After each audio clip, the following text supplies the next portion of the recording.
Tenebroso. Relatos de terror.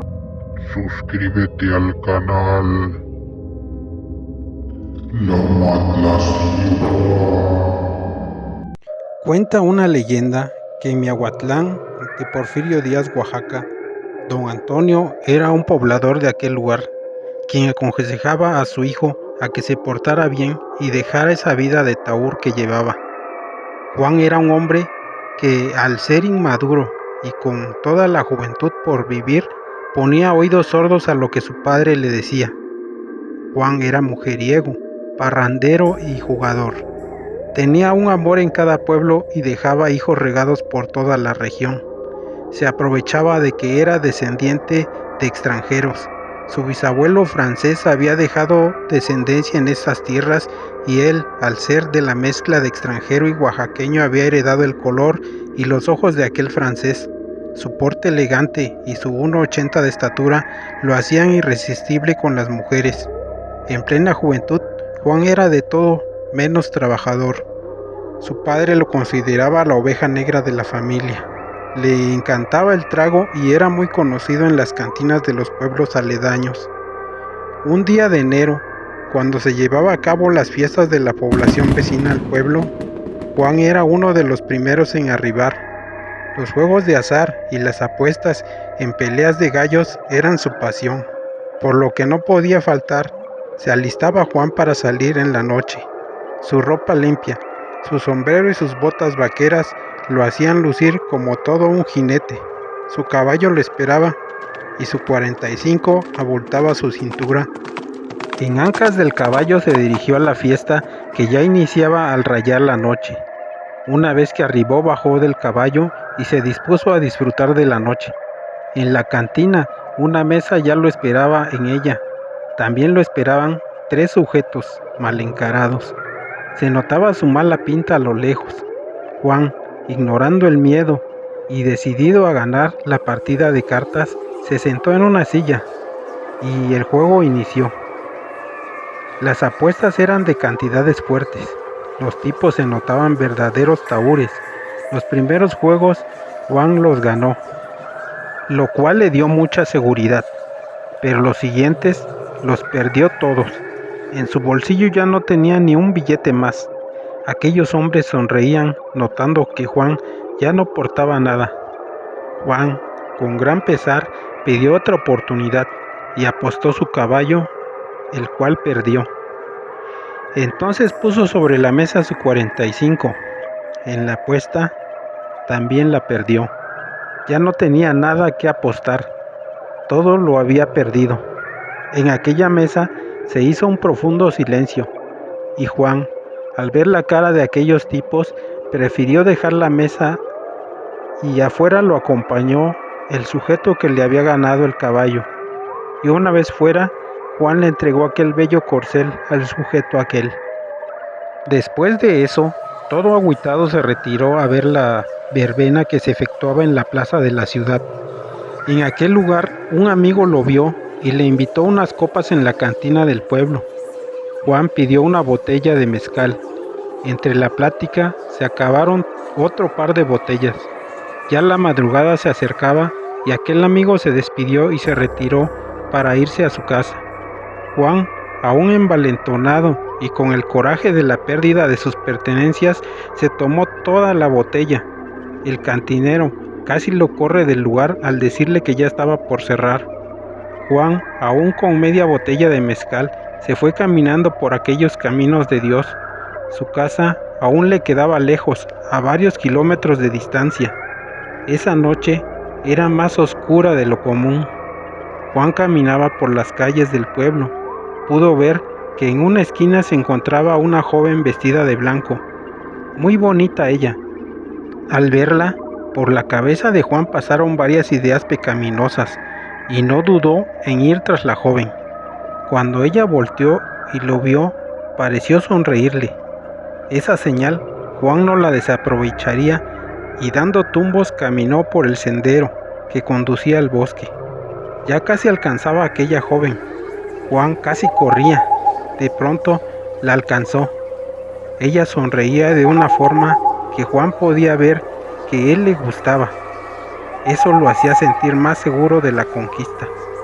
Juan se dio cuenta que en esos momentos ya se encontraban lejos del pueblo y se acercó a la bella joven.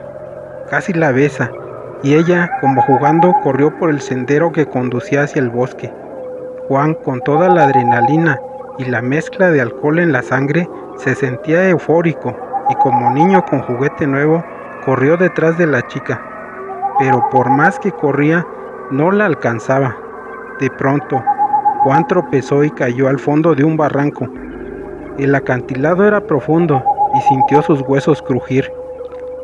El fémur de la pierna tronó con un sonido seco. El hueso astillado salió por fuera y Juan, al sentir un líquido escurrir por la herida, no pudo más y se desmayó. El sol calentaba la tierra a todo lo que daba. El brillo del mismo hizo que Juan abriera los ojos. En ese momento sintió su cabeza explotar. Gotas de sudor resbalaban por su frente y al intentar pararse, un fuerte dolor en su pierna le hizo recordar su caída. El dolor era insoportable. Juan gritaba de dolor y pidiendo auxilio, pero al parecer el lugar estaba completamente solo. Pasaron las horas y cuando la tarde ya caía, un pastor que arreaba su ganado lo encontró.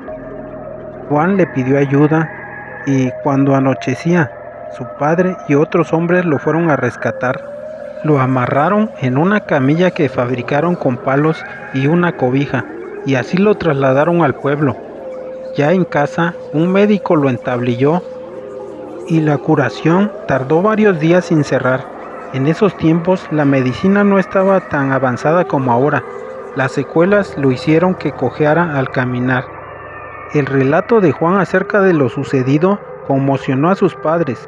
Ellos le comentaron que desde épocas ancestrales existía una leyenda de una mujer que, cansada de los maltratos de su marido, quien era un borracho y mujeriego, un día intentó escapar de su casa, pero resulta que el marido la descubrió en sus planes de fuga. No queriendo ser la burla de la gente del pueblo, decidió liquidarla. Le enterró en el cerro donde nadie la encontró. Así ocultó su crimen. Y desde entonces, aquella bella mujer, convertida en un alma en pena, se venga de todo hombre que encuentra en las noches vagando, ebrios por las calles y el monte. Los seduce y los lleva a lugares donde se accidentan o mueren debido a que se lesionan. Con eso, su alma descansa en paz y cada noche vuelve y seguirá así por toda la eternidad. Juan, al escuchar aquello, se sintió arrepentido de la vida que llevaba y del modo de vida que no le traía nada bueno. Entendiendo la moraleja, decidió cambiar su vida y convertirse en un hombre de bien. La gente de burla le llamaba el rengo, pero eso a él ya no le importa, ya que tuvo otra oportunidad de vivir. El ente que me salvó de morir en el accidente. Después del accidente, vagamente recuerdo con claridad. Mis pensamientos son algo confusos, pero trataré de narrarle los acontecimientos que sucedieron y que gracias a mi esposa he empezado a recordar con claridad. Trabajaba en una fábrica en las afueras de la ciudad. No era la gran cosa, pero por lo menos tenía un trabajo estable y mi sueldo era seguro. Esa mañana me levanté temprano, me bañé y mi esposa me dio un café con pan. Me preparó mi lonche y después de despedirme de mis hijas, me subí a mi auto y me trasladé con destino a mi trabajo, a la fábrica. Ese día, todo era normal y cotidiano. En esas fechas era diciembre, precisamente ese día era 24. Fui uno de los afortunados o desafortunados que tenía que trabajar en esas fechas. Me había resignado, ya que descansaría para principios de año. Entonces mi día transcurrió normal. Ya serían las 8 de la noche cuando terminó mi turno. Me despedí de mis amigos de cuadrilla y los felicité por la noche buena. Después me subí a mi auto y me dispuse a irme a casa, ya que mi esposa me había hablado como a las 7 de la noche y me había dicho que a la casa ya habían llegado sus padres y entre ella y su mamá estaban preparando la cena de Nochebuena. Le dije que apenas saliera del trabajo me apresuraría a irme a casa. Pude notar que la noche había caído y el cielo lucía totalmente estrellado. Cuando conducía mi vehículo por una de las calles principales que dirigen al centro de la ciudad, mis pensamientos estaban en mis hijas, en lo contentas que estarían con sus abuelos. Conducía a una velocidad moderada. De pronto, escuché que quemaban unos cohetes. El sonido retumbó en el cielo. Eso estaba por mirar a través del parabrisas cuando un crujir de vidrios me hizo perder el control del auto.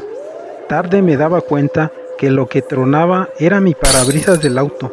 Pude notar que una bala traspasó el vidrio, pero eso lo pensaba cuando mi automóvil volcaba sobre la carretera. Daba giros y salía de la carretera. Solo podía ver cómo giraba. Alcancé a ver los árboles a los cuales nos dirigíamos en esa hecatombe, y de pronto el vehículo impactó contra un árbol, el cual frenó mi estrepitosa caída. En ese momento la cabeza me daba vueltas e intenté con las pocas fuerzas que me quedaban levantarme y salir del vehículo, pero en eso me percaté que mi pierna estaba presionada entre los fierros retorcidos. De mi cabeza escurría un líquido hemático, y por más que intenté salir de ahí no pude. Un zumbido muy fuerte me envolvía mis oídos y sentí un fuerte mareo. Estaba a punto del desmayo. Al perder fuerzas, al intentar liberar mi pierna, el cansancio me vencía. Me recosté un rato para agarrar más fuerzas. Cuando ya me sentía perdido, pude ver cómo una sombra oscura se acercaba al auto y se dirigía a donde yo estaba tirado. Esa persona tomó mi pierna y no sé cómo le hizo, pero la sacó de los fierros retorcidos y con una fuerza fuera de lo normal me cargó y me recostó a unos metros del vehículo. Por más que intenté reconocerle la cara, la oscuridad de la noche me lo impidió. Aquel hombre o ser no habló, no dijo nada. En ese momento mi cabeza daba vueltas y ya no pude más. Quedé desmayado en aquel tétrico lugar. No sé qué tiempo pasó, pero cuando desperté, ya una ambulancia había llegado al lugar y 2 paramédicos me subían a una camilla para ingresarme a la misma ambulancia. Entonces le pregunté por el muchacho que me había ayudado y me había sacado del auto al paramédico. Ellos se miraron entre sí y me dijeron: «No sé de quién me habla, señor. Cuando llegamos a este lugar no había nadie. Una llamada de un conductor de un vehículo que pasaba por aquí nos avisó que su vehículo se había accidentado». Ya no dije más, ya que en ese momento aún me dolía la cabeza y el cuerpo, pero sí recordé perder el conocimiento.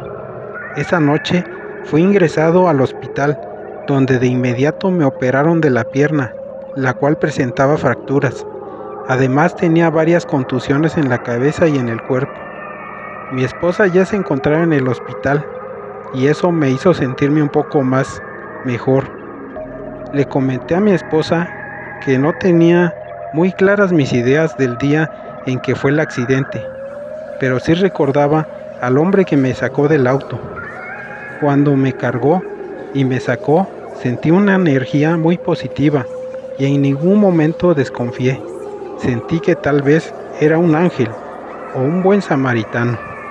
Aquel ser me había salvado sacándome del vehículo y de una muerte segura. Mi esposa escuchó todo lo que le dije y me recordó lo que había hecho durante el día. Mis lagunas mentales se aclararon, pero la sensación que tuve con aquel ser me llenaba de alegría, ya que sentí como que había renacido. Esta nueva oportunidad que la vida me daba, la aprovecharía al máximo. Gracias al ser que me logró sacar del auto para que yo no muriera ahí.